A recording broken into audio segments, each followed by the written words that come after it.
Mtazamaji wa Sauti ya Mtaa TV, mbele yako leo Sauti ya Mtaa imetembelea maeneo ya Ibenanga, na hapa mbele yako tuko na mpendwa ambaye tumekuja kumsalimia na kuona mazingira ambayo anaishi. Na hapa nyuma yako kama unavyoona, hii ni nyumba ambayo amekuwa akijihifadhi siku zote kwa muda mrefu, ambapo amekuwa akilala.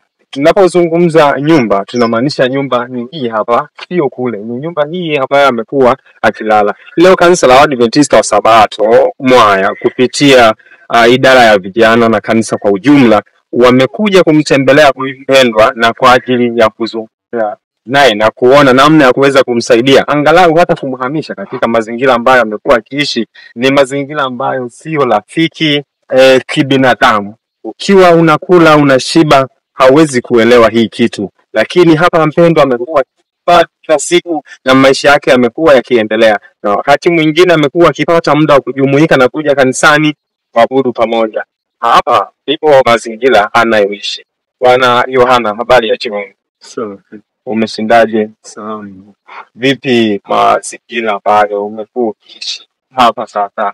Ni kwa muda gani ambao unaishi hapa?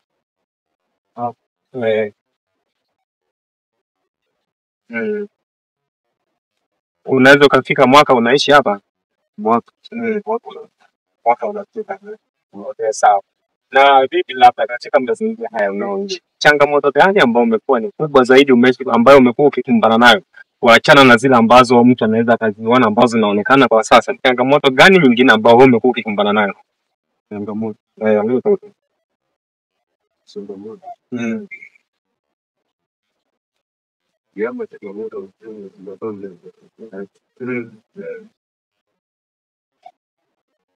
labda jamii ilishawahi kujaribu labda kuonyesha jitihada ya kutaka kukusaidia katika mazingira haya ambayo unaishi?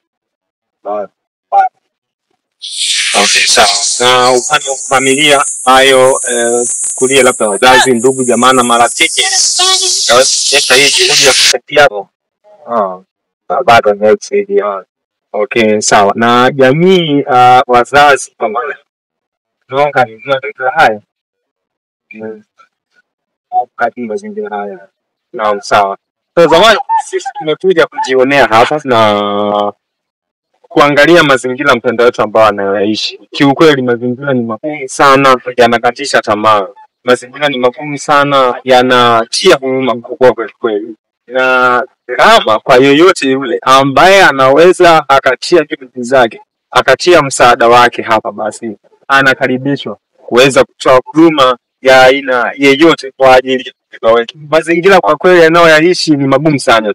Wakati tunakuja kwa ajili ya kutembelea, tumekutana naye njiani, anaenda kununua Lamborghini kwa ajili ya haya mazingira yake ya nyumba, kwa ajili ya kukinga na mvua. Na ukiangalia hiki kipindi ambacho ni cha masika, lakini tumekutana mpendwa huyu akiwa anaenda kununua Lamborghini kwa ajili ya kukinga hapa, na tukamsimamisha, tunakamwambia tunakuomba urudi kwa ajili ya kwenda kufanya huduma nyumbani kwako. Kwa hiyo akawa ameitikia wito na tumekuja. Kwa yeyote basi ambaye atakuwa ameguswa na hili, ameona kwamba anaweza kwa namna yoyote akamsaidia akatokana na mazingira kama haya, basi anaweza akaona namna ya kufanya na kuweza kusaidia. Kiukweli mimi binafsi nimeguswa na maisha ambayo anaishi mpendwa. Nilikuwa sijui, mara yangu ya kwanza kufika katika maeneo haya. Mazingira ambayo anaishi ni mazingira magumu sana. Ukiangalia maeneo ya pembe na nyumba ambazo zimeezekwa vizuri na watu wanalala, wana sola, wana nyumba safi kabisa. Lakini ukija kuangalia upande wake yeye, kiukweli hata kuku huwezi kuwalaza humu. Hata kuku, hata mbuzi huwezi kuwalaza katika nyumba hii ambayo mpendwa amekuwa akihifadhi. Lakini yeye amekuwa akitumia kama nyumba yake ya kila siku.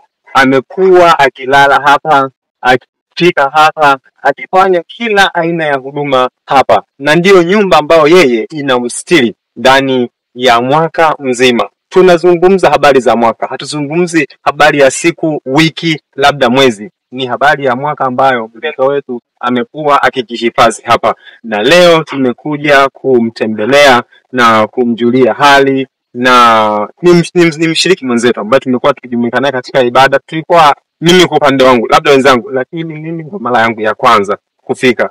Sasa Bwana Yohana, vipi, utajisikiaje endapo kanisa wakaamua kukuhamisha katika mazingira haya na kupeleka mazingira labda ya chumba kukupangisha, utajisikiaje? Utajisikia vizuri?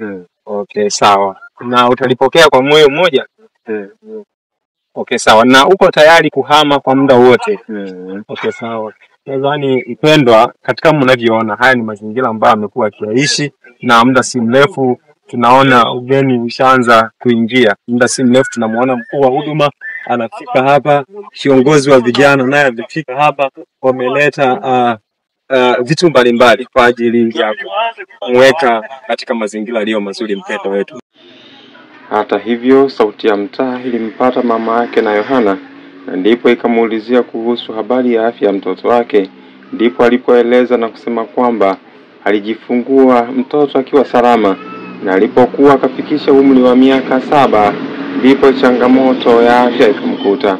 Kijana huyo alianza kwa kuugua homa ghafla ambayo ilikuwa kali sana, ikapelekea kupata maradhi ya ulemavu. Nimepata kiwa na mjigani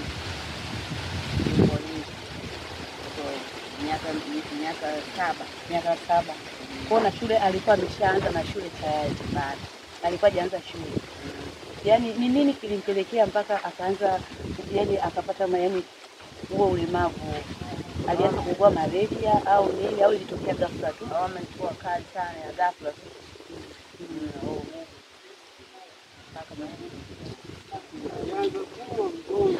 Alianza kuumwa mgongo. Mgongo kwa msumbua, baadaye alienda hospitali, Kilongola, baada ya kutoka shindano, jasho kutoka damu, hapo baadaye mjini. Baada ya changamoto ya ulemavu kwa kijana Yohana, aliamua kuondoka katika nyumba ambayo alikuwa akilala awali na kuamua kuhamia pembeni. Kijana huyo alilazimika kujenga kibanda ambacho kimekuwa kikimstiri, ambacho amekuwa akitumia kama nyumba yake. Licha ya changamoto nyingi za hapa na pale, kijana huyo hakuweza kuamua kurudi nyumbani kwa kile kilichodhaniwa kuwa anaogopa huenda hali yake inaweza ikabadilika na kurudi kama mwanzo ilivyokuwa au kuongezeka. Licha wazazi wake kumsihi kurudi nyumbani, amekuwa akieleza kuwa anahisi kuna vitu anawekewa. Yaani yeye alitoka hapa ikabidi aenda akajitegemee akae. Hataki kulala majumbani. Kwamba anasema kuna vitu hapo wamemwekea.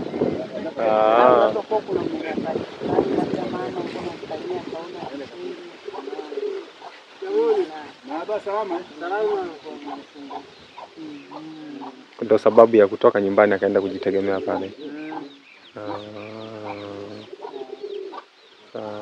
Na nilijaribu labda kumshauri akawa amekataa kurudi nyumbani.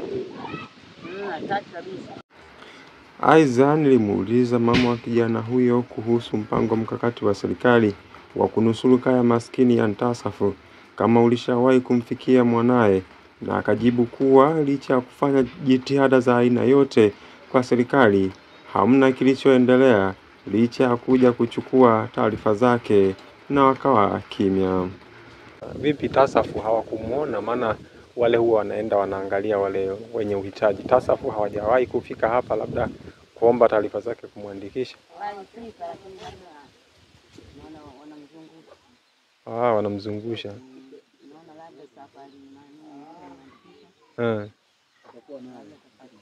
Serikali labda mlishawahi kuwafuata? Msaada wote hamna.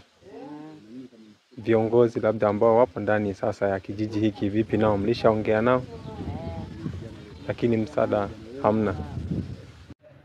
Licha ya changamoto hizo kwa kijana Yohana, kanisa la Waadventista wa Sabato lililoko Mwaya, mtaa wa Mwaya, ilifunga safari kutoka Mwaya hadi kijiji cha Libenanga anakoishi kijana huyo kwa ajili ya kufanya huduma ya kumhamisha katika chumba alichokuwa akiishi na kwenda kumtafutia chumba cha kupanga sehemu nyingine.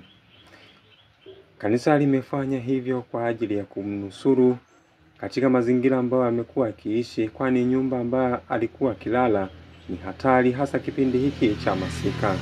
Lakini hata hivyo ni banda ambalo halistahili mtu kulala.